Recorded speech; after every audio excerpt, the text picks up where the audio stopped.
Yo, they call me Rhyme Soldier, R to the S. It ain't hyperbole, cause I can kill on the beat, representing the Phantom Society. I'm afraid you're just too darn loud. Welcome to a new and improved episode of The Defeationist. I don't know what's improved, but I guess we can move on and find out. Hope you guys enjoyed this episode of Soul Hackers, because I did not mean to do that.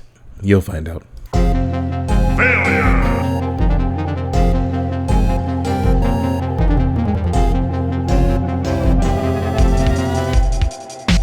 Let's do this. Go!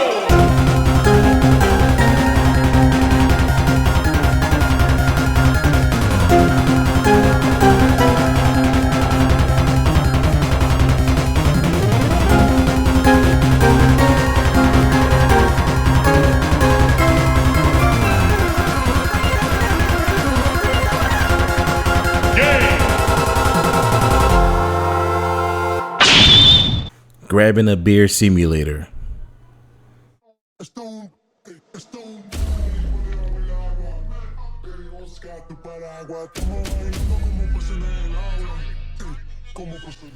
Soul Hackers 2 is set in a near future city where humans and demons coexist in secret.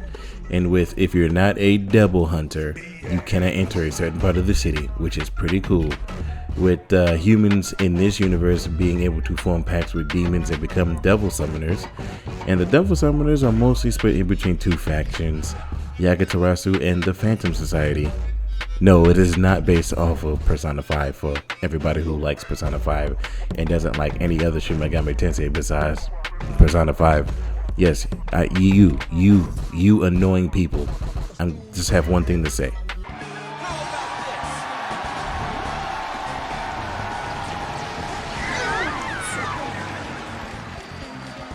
Go fuck yourself.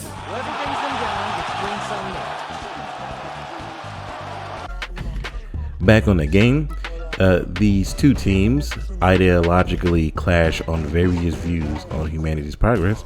And during the game's, even during the opening of this game, a world-ending catastrophe is brought upon by a being called the Great One, which is predicted by the previously neutral Aeon. A higher intelligence entity emerged within the cyberspace. It manifests itself into two parts, Ringo and Feig, better known as the main character and the main character's sister / best friend. They arrive into the human world, and they are the key to prevent the Great One's arrival. Have fun with that, guys.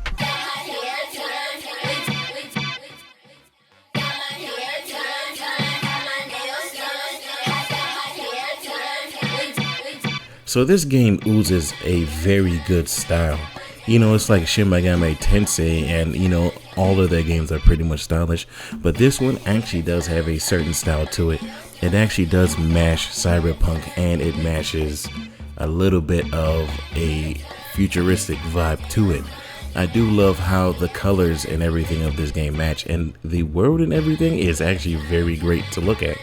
My only issue is some of the dungeons are very samey and they look a little bit weird. And it is really easy to get lost in certain places of this game, especially when the game sometimes doesn't tell you. But that's very rare on where the game doesn't tell you. Other than that, it's really easy to figure out where you gotta go. It's not too many places you can go. And I do like how the mental dungeon that you have to go to pretty much has the same color and background, but everything looks distinct enough that you know where you're going. Yes, it is easy to get lost in a puzzle in one of them, but you are essentially descending through the mind of one of your characters, and it's really easy to figure out where you're going from there. So I do like to say that this game does look really fantastic. Also, the music in this game is really fire. And it doesn't help that you can easily change the music and the costumes of all the characters from one of your favorite Persona games or Shin Megami Tensei games or the previous Soul Hackers, depending on what you put your character in. And yeah, that's pretty much it.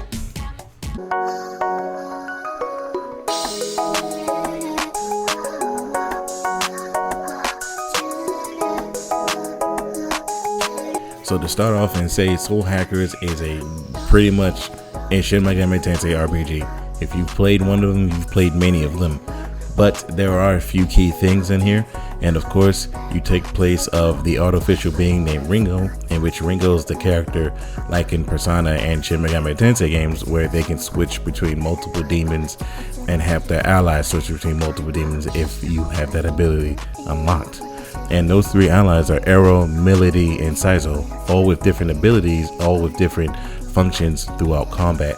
While Melody is better at healing and fire damage, Saizo is better at, his gun damage and piercing damages, while Arrow is good at straightforward magics, sometimes healing too, and a wide range of attacks. How about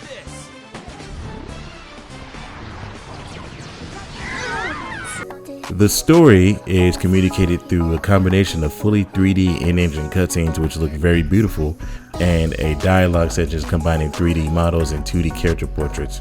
Progression is tied to story quests, in which you will move between zones and holding associated services for supporting like a party. Prime example, you get to actually just go drink beers with characters and have conversations, especially when you're trying to level up with the character and level up your relationship with that said character, so you can actually go further in their mental dungeon, which is called the Soul Matrix. You also get a chance to fight various amounts of demons in this game, a lot which will look very familiar to anybody who's played various Shin Megami Tensei games, and you get to unlock them or do various things. As you travel through dungeons, you do get to see a lot of your demons actually trying to get other demons to join you, or getting you items and giving you very helpful clues of various key items that you need to continue on in the dungeon, which is actually a pretty cool take on the situation. A lot of people were a little bit complaining that there were no treasure chests in this game, but I'm like, technically your demons count as a treasure chest, pretty much. But regardless, that is the quickest way you can earn money, by doing various combats. And this would be the first Shin Megami Tensei that I actually got to level 99, and actually before I beat the game and or struggling at the last boss. But it was actually pretty fun, and like I said, it is a great game when it comes to the combat. It actually smells buttery smooth. You got the boost attacks, you got everything that you do in various other Shin Megami Tensei games. But what makes this unique is definitely the main character herself, which is Ringo, which is actually one of the greatest Shin Megami Tensei characters I've ever played with. And she's actually a really fun character to actually go through this game with.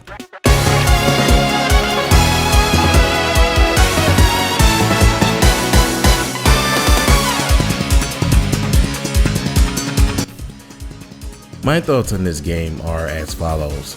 I genuinely think this is one of my favorite Shin Megami Tensei games, and I'm still disappointed that people genuinely think that just because this is not Persona, it is not a good game. I really hate that type of mentality, and it actually does bug me in a slight way.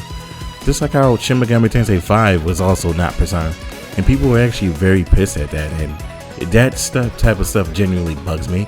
But if you give the game a chance, it actually does its own thing, and it actually is really good. I actually can say it's an enjoyable story, even though some of the parts do get a little padded out, especially if you find somebody in a dungeon, which can be very complicated to do because some of those dungeons are very big, right? Others are a little small and probably like one or two hallways. But the bigger dungeons, you're like, okay, so where is this really small person that I have to find? And then, sometimes you'll find them, sometimes you may not, but, they can be found. I also like the fact that the dungeons don't overstay their welcome when it comes to certain areas. You can actually go to certain buildings when it comes to looking for these dungeons and find certain unique architecture in each of the dungeons, which is fine. I also like the fact that this town actually does feel lived in. You live, like you see people live there. You see people interact, you see people just eating at the town, you see people drinking at the bar, you see various things, and it actually is really fun to do and play this game. While in like Persona, where everybody just looked dead, which is probably the point of the game, but like I said, the town looks lived in, you actually hear people talking, it's very fun. My major gripe with this game is one of the characters, and I'm not going to spoil which character because I don't spoil things anymore. One of the characters is completely pointless because you don't get to use them. You get to see various other things with them, and then it's they're gone, and you're like, what the fuck? So it's that.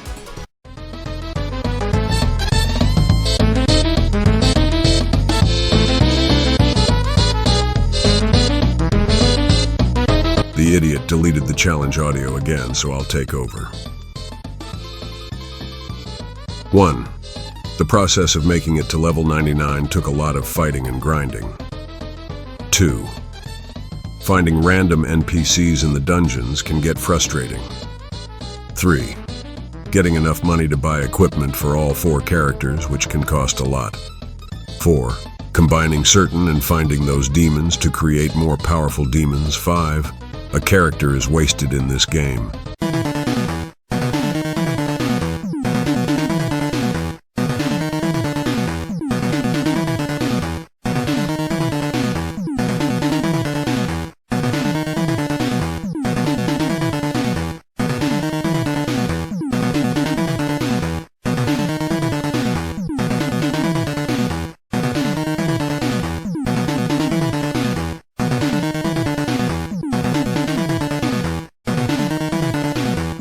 Purchase this game. Please purchase this game and show Shin Megami Tensei that they have really good game design. Please advise me of what you learned. I must consult with the Elder Gods.